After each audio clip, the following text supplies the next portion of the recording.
कात्यायन में एक ब्राह्मण की लड़की वो डेली पीपल में पानी डालती थी। ब्राह्मण की लड़की इतनी अच्छी थी, बुद्धिमान थी। वह डेली जाती थी, सुबह 4 बजे उठ के जाती थी और पीपल का मैया पानी घाल के आती थी। पीपल के अंदर 36 देवी देवता का प्रवेश होता था। एक दिन उस लड़की को वो लक्ष्मी दिखाई दी। जैसे उसने पीपल में पानी डाला तो उसको स्वयं लक्ष्मी का प्रवेश हुआ। तो ब्राह्मण की लड़की को कहने लगी, हे कन्या, तेरे को क्या चाहिए? तू रोज इस पीपल के नीचे आती है और तू पानी डाल के जाती है, बोल तेरे को क्या चाहिए? वह कहने लगी, हे लक्ष्मी माँ, मेरे को तो कुछ नहीं चाहिए। कहने लगी, नहीं फिर भी माँ। तो कहने लगी, हे लक्ष्मी माता, आप ऐसा करना, आप एक दिन मेरे घर में आ जाना और जिस दिन मेरे घर में आए तो मेरे को तू संदेश दे देना। मैं अपना पूरा लीप चौक के और लाल कपड़ा और आपको चंदन की चौकी के ऊपर बैठाऊंगी।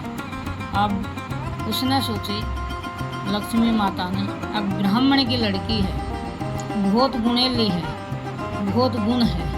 अगर मैं ब्राह्मण की चौकी पे एक बार बैठ गई तो ब्राह्मण मेरे को किसी के घर में प्रवेश नहीं करने देंगे। लेकिन उसको, लड़की को, कन्या को, ब्राह्मण की लड़की को दिखाई दे लक्ष्मी माता, अब हे कन्या, आज मैं तेरे घर में आऊँगी, लेकिन मैं तेरे घर में चौकी पे नहीं बैठूँगी। कहने लगी, हे माँ, चौकी पे क्यों नहीं बैठोगी? बोली, नहीं पुत्री, मैं तेरी चौकी पे नहीं बैठूँगी। तब लक्ष्मी माता उसके घर में गई और खड़ी हो गई, बारना में चले गई। वो क्या काम किया, लड़की गंगा जल लाई और लक्ष्मी का चरण धुलाया और उसके चरणों में गिर के फूट के रोने लगी। कहने लगी, हे लक्ष्मी मैया, अब आप इतनी दूर से आए हो, इतनी मतलब बड़ से, तो आप थक नहीं गए होगे?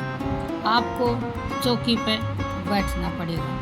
तब कहने लगी, हे बेटी, तेरे को मैंने ऐसा वरदान दिया है और तेरे को ब्राह्मण जाति में तेरे को सभी मानेंगे, तेरा मान सम्मान सभी करेंगे, परंतु मैं चौकी पे नहीं बैठ सकती। अगर तेरी चौकी पे बैठ गई तो और भी तो मेरा इंतज़ार करते हैं। मैं ऐसी चीज़ हूँ कि मेरी ज़रूरत सभी को पड़ती रहती है। तो अब लक्ष्मी माँ क्या काम करती है, उसके घर से बाहर निकल जाती है, आती है तो रास्ते में सोचती है, अगर मैं इस चौकी के ऊपर बैठ जाती तो मैं किसी के भी पूरा जो भी हैं मेरे मानने वाले वो सब कंगाल हो जाते। हाँ, तब लक्ष्मी माता ने कहा, हे ब्राह्मण की पुत्री, मैं तो किसी के भी प्रवेश नहीं करती हूँ। अगर मैं प्रवेश करती हूँ तो मैं साथ में गर्भ लाती हूँ, गर्भ मेरे साथ चलता है। हम गर्भ और हम दोनों बहन भाई हैं। तब लक्ष्मी घर से निकलती है तो वहाँ उसको एक बूढ़ा मिलता है। कहने लगा, अरे तू छम छम करती कहाँ जा रही है? कहने लगी, हे बाबा, तेरे को मेरी क्या ज़रूरत पड़ेगी? कहने लगा, अरे लक्ष्मी माँ, मेरे को तो ज़रूरत नहीं है, तो फिर आप क्यों पूछ रहे हो? कहने लगा, माँ, मेरे को तो तेरी ज़रूरत तो है नहीं, परंतु फिर भी मैं आपकी इज्जत करता हूँ।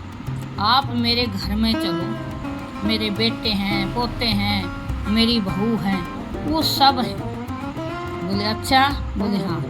लक्ष्मी माता को बुढ़ा ने ऐसे मोह लिया लक्ष्मी माता उसके घर में जाके उसने प्रवेश किया। तो बूढ़ा ने अपनी बहू को पहले ही समझा दिया था कि उसको बहुत ज्ञान था। और जब कोई भी हमारे घर में आता है मेरे साथ तो आप उससे पहले ही पाटा रखना और पाटे के ऊपर लाल कपड़ा, किसी को ये नहीं पता चले कि इस पाटे के नीचे कुछ है। अब देखा तो जैसे लक्ष्मी माता उनके घर में प्रवेश करने लगी तो वो दूब लाए और हल्दी लाए और कुमकुम लाए और वो दूब से और हल्दी से उनका स्वागत किया। अब लक्ष्मी माता ने कहने लगी, यहाँ से तो मैं निकल गई, लेकिन बूढ़ा ने तो और भी मेरे को फंसा दिया, अब मैं क्या करूँ। अब वो कहने लगा, अब बैठो लक्ष्मी बैठो। कहने लगी, बाबा तू तो छलिया है। कहने लगा, कैसे? बोले, आपने मेरा पैर डगमगा गए। कहने लगा, क्यों? तू तो लक्ष्मी है। कहने लगी, हाँ बाबा मैं लक्ष्मी हूँ, परंतु आपने जो मेरे को ये चंदन और ये हल्दी का और दूब का जो लगाया तो मैं तेरे ऊपर पसंद हूँ। बोल आपको क्या चाहिए, पर मैं आपकी चौकी पर नहीं बैठूंगी। तो कहने लगा, हे लक्ष्मी माँ, मेरे को कोई ज़रूरत नहीं है, नहीं मेरे को धन चाहिए, नहीं मेरे को दौलत चाहिए, बस मेरे को तो बस अब मेरी जाने की उम्र हो रही है, तो मैं तो ये सोचता हूँ कि मेरे तो ये वस्तु कोई काम की नहीं है, जो भी देना है ना वो मेरे बेटे और पोतों को दे जाओ। अब कहने लगे वो, अब भाई अब वो बहू आई उसकी, कहने लगी, हाँ माँ इनको तो कुछ ज़रूरत नहीं है, जो भी आपकी इच्छा है ना जो आप मेरे को ही दे जाओ। अब उसने लक्ष्मी माता ने उनके परिवार के ऊपर हाथ धर दिया, सदा कुशल मंगल रहो। जिसने लक्ष्मी माता को हल्दी और दूध चंदन से पूज दिया, उस घर में कितनी भी घटना, कितना भी दुख सुख कुछ भी आओ, लेकिन वो इंसान कभी घाटे में नहीं रहेगा। तो इसलिए कार्तिक के अंदर पीपल में पानी जरूर डालना चाहिए और लक्ष्मी माता की पूजा करनी चाहिए। जय लक्ष्मी माता की। जैसे बूढ़ा के घर आई लक्ष्मी, ऐसी लक्ष्मी सबको आनी चाहिए। जय लक्ष्मी मैया।